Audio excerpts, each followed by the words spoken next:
നൽകിയത് നിങ്ങൾ അധ്യാപകർക്ക് അറിയാമല്ലോ. 10,000-ഓളം എയ്ഡ് സ്കൂളിലെ മേഖലയിലെ ജീവനത്തിന്റെ അധ്യാപകർ അവർക്ക് ശമ്പളം ലഭ്യമാകാതിരുന്ന സാഹചര്യമുണ്ടായിരുന്നു. അതിനുവേണ്ടി അവരുടെ നിയമനത്തിൽ അംഗീകാരം കൊടുത്തുകൊണ്ട് അവർക്ക് ശമ്പളം ലഭ്യമാക്കുന്നതിലേക്ക് വേണ്ടി വലിയ സമരങ്ങൾ നടന്നതാണ് അന്നതുപോലെ. ആ സമരങ്ങൾ കണ്ടുകൊണ്ട് തന്നെയാണ് ഞങ്ങളന്ന് ഈ സമര പരിപാടിക്ക് അതിന് അംഗീകാരം കൊടുത്തുകൊണ്ട്, അധ്യാപകർക്ക് അംഗീകാരം കൊടുത്തുകൊണ്ട് 10,000-ഓളം അധ്യാപകർക്ക് നമ്മൾ ശമ്പളം കൊടുത്തത്.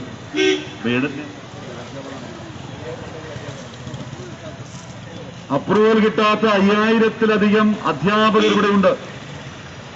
അപ്പോൾ ഈ ഗവൺമെന്റ് ഇത് ആലോചിക്കണ്ടേ, ഇതെങ്ങനെയാണ് ഈ അധ്യാപകർ ജീവിക്കുന്നു, അവരുടെ നിത്യമായ ജീവിതം എങ്ങനെ മുന്നോട്ട് പോകുന്നു, അവരുടെ കുടുംബങ്ങൾ എങ്ങനെ പട്ടിണി കൂടാതെ ജീവിക്കുന്നു.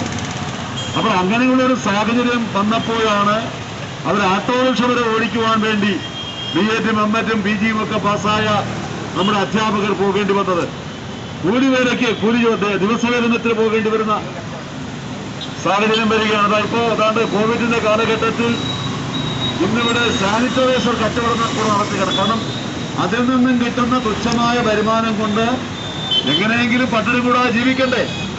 അതാണ് ഈ ഇന്നത്തെ സാഹചര്യം. അപ്പൊ ഗവൺമെന്റ് വിദ്യാഭ്യാസ മേഖലയിൽ ഒരുപാട് വിപ്ലവം കൊണ്ടുവന്നു എന്നൊക്കെയാണ് ഇവിടെ പറഞ്ഞുകൊണ്ടിരിക്കുന്നത്. ഞാൻ ചോദിക്കട്ടെ, ഇവിടെ കമ്പ്യൂട്ടർവൽക്കരണം കൊണ്ടുവന്ന് കേരളത്തിൽ ഹൈടെക് ആക്കി കേരളത്തിന്റെ വിദ്യാഭ്യാസ മേഖലയിൽ എന്ന് പറഞ്ഞുകൊണ്ട് അവകാശവാദം ഉന്നയിക്കുകയാണ്. എന്റെ നിയോജക മണ്ഡലമായ തിരുവനന്തപുരത്ത് കോട്ടറങ്കൽ സ്കൂളിലായിരുന്നു അന്നാന്റെ ഉദ്ഘാടനം. അവിടെ 25 കമ്പ്യൂട്ടർ ഞാൻ കൊടുത്തു. അധ്യാപകർ പറയുകയാണ്, സാർ പെട്ടെന്ന് കൊണ്ടുവരണം. ഫണ്ട് കൊടുത്തു, ഇലക്ട്രോണിക് ഞാൻ ഏൽപ്പിച്ചു, അവർ വാങ്ങിക്കൊടുക്കുന്നില്ല. അപ്പോൾ അത് വളരെ പെട്ടെന്ന് കൊണ്ടുവരണമെന്ന് അധ്യാപകർ പറയുകയാണ്. അപ്പോൾ എന്താണ് സ്ഥിതി? MLA-മാരും MP-മാരും ജനപ്രതിനിധികളും ഒക്കെ കൂടെ കൊടുത്ത ഫണ്ട് കൊണ്ട് ഇതിനെയൊക്കെ തട്ടിക്കൂട്ടി കേരളത്തിൽ വിദ്യാഭ്യാസ രംഗത്ത് ആധുനികമായ സംവിധാനങ്ങൾ ഒരുക്കി ഹൈടെക് ആക്കി എന്നൊക്കെ പറയുമ്പോൾ ഇത് സ്ഥിതിവിശേഷം ഇതാണ്. തിരുവനന്തപുരം നിയോജക മണ്ഡലത്തിലെ ഏറ്റവും പ്രധാനപ്പെട്ട, കേരളത്തിലെ തന്നെ ഏറ്റവും പ്രധാനപ്പെട്ട ഒരു സ്കൂളാണ് കോട്ടർഗൽ സ്കൂൾ. ആ സ്കൂളിന്റെ സ്ഥിതി ഇതാണ്. അപ്പോൾ കേരളത്തിൽ യഥാർത്ഥത്തിൽ നിങ്ങൾ ആ കാര്യങ്ങൾ ചെയ്തുകൊള്ളൂ, ഞങ്ങളെല്ലാവരും പിന്തുണയുണ്ട്. അതുകൊണ്ടാണ് ഞങ്ങൾ MLA-മാരെയൊക്കെ നിങ്ങൾക്ക് ഈ ഫണ്ട് തരുന്നത്, സ്കൂളിന് ഫണ്ട് കൊടുക്കുന്നത്. പക്ഷേ ഈ കാര്യങ്ങൾ നിങ്ങൾ ചെയ്യുമ്പോൾ ഏറ്റവും പ്രധാനപ്പെട്ട കാര്യം എന്താണ്? അധ്യാപകരെ പഠിപ്പിക്കുന്ന അധ്യാപകർക്ക് ശമ്പളം കൊടുക്കണ്ടേ? എന്ത് മര്യാദയാണ് നിങ്ങൾ കാണിക്കുന്നത്? ഈ ഗവൺമെന്റ് കോടിക്കണക്കിന് രൂപ ധൂർത്തടിച്ച് കളയുന്നു. അഴിമതിയിലൂടെ കോടിക്കണക്കിന് രൂപ ഈ നമ്മുടെ നാട്ടിൽ എന്താണ് സംഭവിക്കുന്നതെന്ന് നമ്മൾ അറിഞ്ഞുകൊണ്ട് പാവപ്പെട്ടവന് വീട് വെച്ചു കൊടുക്കുന്നതിന് വേണ്ടി 20 കോടി രൂപ അനുവദിച്ചിട്ട് അവിടെ 10 കോടി രൂപ കമ്മീഷൻ. എന്തൊരു ഗതികേടാണ് നമ്മുടെ സംസ്ഥാനം നടക്കുന്നത്. ഏത് മേഖലയെ ആർക്കെങ്കിലും നമുക്ക് സംസ്ഥാനം തള്ളിക്കളയുവാൻ കഴിയുമോ? കേരളത്തിന്റെ വിദ്യാഭ്യാസ രംഗത്ത് ഇത്രയധികം സംഭാവന ചെയ്തിട്ടുള്ള മറ്റൊരു മേഖലയുണ്ടോ? എയ്ഡഡ് മേഖല.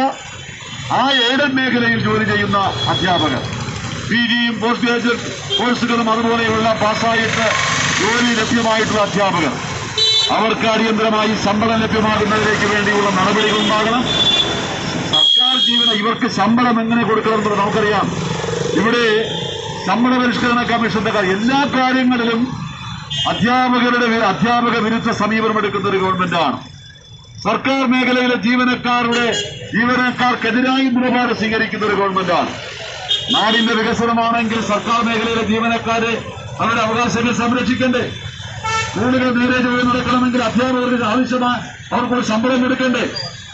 ശമ്പള പരിഷ്കരണം നമുക്കറിയാം. ഈ ഗവൺമെന്റ് കഴിഞ്ഞ ഉമ്മൻചാണ്ടിയുടെ ഗവൺമെന്റ് കാലഘട്ടത്തിൽ 2 ശമ്പള പരിഷ്കരണ കമ്മീഷന്റെ ശുപാർശകൾ നടപ്പിലാക്കിയ ഗവൺമെന്റാണ് UDF ഗവൺമെന്റ്.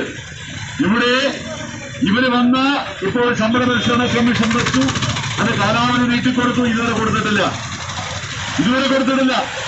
അപ്പോൾ അടുത്ത ഗവൺമെന്റ് UDF ഗവൺമെന്റ് തന്നെ വരും.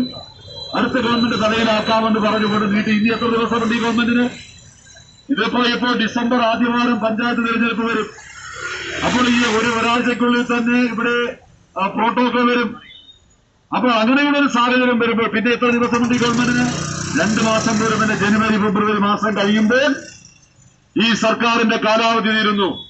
അധ്യാപകരോട് ഞങ്ങൾക്കൊരു കാര്യം പറയുവാനുള്ളത്, കേരളത്തിലെ അധ്യാപകരുടെ ആ വേദനകളും ബുദ്ധിമുട്ടുകളും മനസ്സിലാക്കിയ ഒരു ഗവൺമെന്റ് ഈ കാലഘട്ടത്തിൽ ഈ രാജ്യത്തുണ്ടായിരുന്നു. അതായിരുന്നു ശ്രീ ഉമ്മൻചാണ്ടി നേതൃത്വം കൊടുത്ത ഗവൺമെന്റ്. 2-3 മാസം കൂടി നിങ്ങൾ സഹിക്കണം.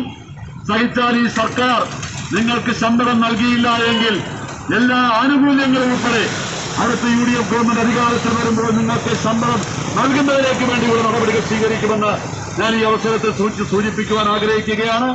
2 ദിവസത്തിന് മുമ്പ് ഞാൻ മറ്റൊരു സമരത്തിലൂടെ പങ്കെടുത്തതാണ്. ഇതേ ആവശ്യം ഉന്നയിച്ചുകൊണ്ട് ഗിൽഡിന്റെ നേതൃത്വത്തിലുള്ള സമരം, അധ്യാപകരുടെ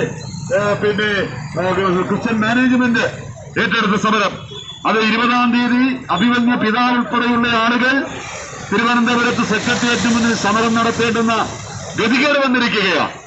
അപ്പോൾ കേരളത്തിലെ അധ്യാപന രംഗത്ത് ഏറ്റവും മാതൃകയായി നമ്മൾ സംസ്ഥാനം ഭരിക്കുമ്പോൾ അതിനെയൊക്കെ അട്ടിമറിക്കുവാനും രാഷ്ട്രീയവൽക്കരിക്കുവാനും വേണ്ടിയുള്ള ശ്രമങ്ങളുമായി മുന്നോട്ട് പോകുന്നു. സലാഹുവിനെ പോലെയുള്ള അധ്യാപക സംഘടനാ നേതാക്കന്മാർ ഇവിടെ എത്തിച്ചേർന്നിട്ടുണ്ട്.